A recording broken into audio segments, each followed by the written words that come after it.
Beef চাপ সারা বিশ্বে প্রচুর জনপ্রিয় একটি খাবার, যা কিনা গরুর মাংস দিয়ে তৈরি করা হয়। আর মাংসটাকে পাতলা করে কেটে ম্যারিনেট করে প্রসেস করে তারপর এটাকে রান্না করা হয়।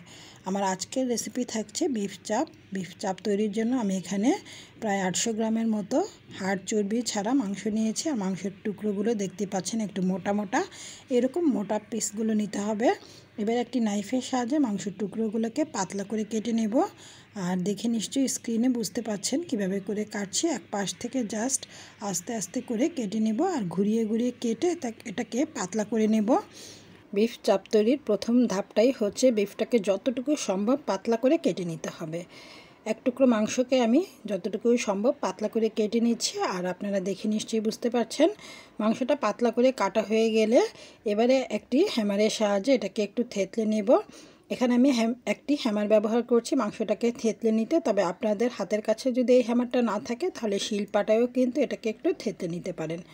এক পাশে থেতলে নিয়ে উল্টে দিলাম।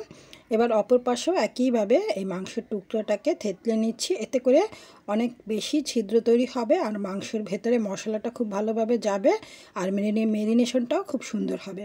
একই প্রসেসে সবগুলো মাংস আমি পাতলা করে কেটে থেতলে নিয়েছি। আর দেখতেই পাচ্ছেন মাংসের টুকরোগুলো কেমন পাতলা হয়েছে। এবার ম্যারিনেট করার পালা। এটাকে এক সাইডে রেখে দিচ্ছি। এবার মশলাটাকে প্রথমেই প্রিপেয়ার করে দিচ্ছি 1.5 চা চামচ শাহি গরম মশলার গুঁড়া আর 1.5 চা চামচ ভাজা জিরার গুঁড়া। আপনারা চাইলে জিরা বাটাটাও ব্যবহার করতে পারেন। 1.5 চা চামচ লাল মরিচের গুঁড়া, আরও দিচ্ছি 2.5 চা চামচ ধনিয়ার গুঁড়া আর 2 টেবিল চামচ কাঁচা পেঁপে বাটা। আর পেঁপেটাকে খোসা সহই কিন্তু বেটে নিতে হবে। আর এখানে আমি 2টো কাঁচামরিচও দিয়েছি, সাথে বেটে নিয়েছি পেঁপের সাথে। আরও দিয়ে দিচ্ছি একটা জয়ফলের 4/1 ভাগ আর এক টুকরো জয়ত্রী একসাথে বেটে নিয়েছিলাম। স্বাদ অনুযায়ী লবণ দিয়ে দিলাম। এখন দিয়ে দিব টক দই। আর এই টক দইটা আমি ঘরেই তৈরি করে নিয়েছি। 2 টেবিল চামচ গুঁড়ো দুধ সামান্য একটু পানি দিয়ে মিক্সড করে এক টুকরো লেবুর রস দিয়ে 5 মিনিটের মতো রেস্টে রাখলে এই টক দইটা তৈরি হয়ে যাবে। আপনারা চাইলে কেনা টক দইটাও এখানে ব্যবহার করতে পারেন। এবারে দিয়ে দিচ্ছি 1.5 টেবিল চামচ সয়া সস। এখন দিব 1.5 থেকে 2 টেবিল চামচের মতো সরিষার তেল। আর এই ম্যারিনেশনে অবশ্যই সরিষার তেলটা ব্যবহার করতে হবে। এবার সব কিছু একসাথে একটা হুইস্কের সাহায্যে খুব ভালো করে মিক্সড করে নিচ্ছি, যাতে করে মশলার কোনো লাম্পস না থাকে। খুব ভালো করে স্মুথলি মিক্সড করে নিতে হবে। এরপর দিয়ে দিচ্ছি 1 চা চামচ আদা পেস্ট আর 1 চা চামচ রসুন পেস্ট। আবারও ভালো করে মিক্সড করে নিচ্ছি।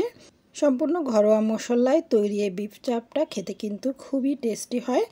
আর নামি দামি যে কোনো রেস্টুরেন্টের চাইতে এভাবে করে যদি আমরা বিফ চাপটা বাড়িতেই তৈরি করে নিতে পারি তাহলে কিন্তু বাচ্চারা ভীষণ পছন্দ করবে আর অনেক দাম দিয়ে আমাদের কিনেও খেতে হবে না।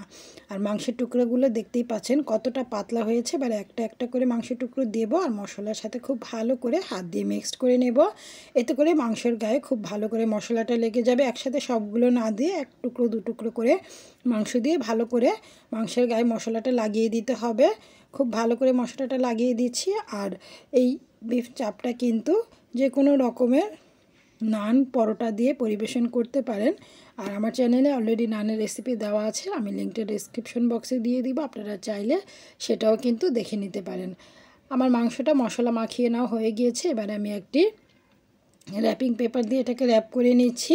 আর র্যাপ করে নিয়ে এটাকে 2 থেকে 3 ঘন্টার জন্য নর্মাল ফ্রিজে রেখে দেব। আর 2-3 ঘন্টা পর ফিরে আসছি।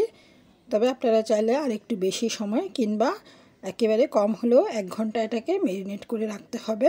এবারে চলে যাচ্ছি ফাইনালি চাপটা তৈরি করতে। সেজন্য একটি প্যানে প্রথমে দিয়ে দিচ্ছি 2 টেবিল চামচ সরিষার তেল। আর অনেক বেশি তেল দেওয়া যাবে না, অল্প পরিমাণেই তেল দিতে হবে। সরিষার তেলটা খুব ভালোভাবে গরম হয়ে আসলে প্রথমে এক টুকরো মাংস দিয়ে দিচ্ছি, এক টুকরো বিফ চাপ দিয়ে এবারে আরও এক টুকরো দিয়ে দিচ্ছি। যেহেতু চাপগুলো একটু বড় সাইজের তাই অনেক বেশি একসাথে দেওয়া যাবে না। প্রথম ব্যাচে যতটুকু দেওয়া যায় দিয়ে দিলাম।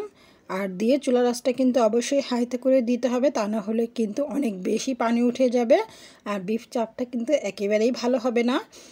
চুলা রাসটা হাইতে করে দিয়ে 5 মিনিট কুক করার পর এটাকে উল্টে দিচ্ছি। আর এখনও কিন্তু চুলা রাসটা হাইতে আছে। অপর পাশেও যখন এটা আরও 5 মিনিট রান্না হয়ে যাবে তারপর চুলা রাসটা কমিয়ে দেব। আর চুলা রাসটা মিডিয়াম টু লোয়ের মাঝামাঝি রেখে এবার এটাকে ঢেকে দিচ্ছি। ঢেকে দিয়ে 10 থেকে 15 মিনিটের মতো এটাকে রান্না করে নেব।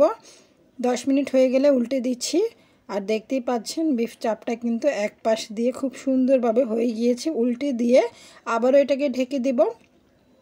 আর ঢেকে দিয়ে আবারও 10 থেকে 12 মিনিট বা সর্বোচ্চ 15 মিনিটের মতো এটাকে রান্না করে নিতে হবে। 10-15 মিনিট পর ঢাকনাটা খুলে উপরে একটু তেল ব্রাশ করে দিতে হবে, যাতে করে এই বিফ চাপগুলো ড্রাই না হয়ে যায়। উল্টে পাল্টে দুই পাশেই এটাকে তেল ব্রাশ করে দিয়ে সুন্দর একটা কালার আসার আগ পর্যন্ত এটাকে একটু ভেজে নিতে হবে।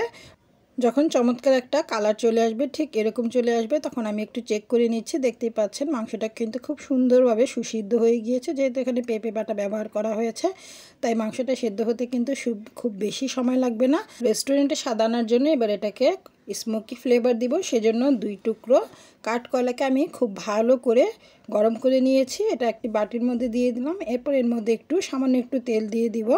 তেল দিয়ে 5 মিনিটের মতো ঢেকে রাখবো স্মোকি ফ্লেভারটা চারিদিকে ছড়িয়ে পড়ার জন্য। আর 5 মিনিট পর ঢাকনাটা খুলে পরিবেশন করব। এটা নান কিংবা পরোটার সাথে পরিবেশন করা যাবে, কিংবা এমনিতেই কিন্তু খাওয়া যাবে। আশা করছি আজকের এই বিফ চাপের রেসিপিটি সবার ভালো লেগেছে। সবাইকে ধন্যবাদ জানিয়ে আজকের মতো এখানেই বিদায় নিচ্ছি। আল্লাহ হাফেজ।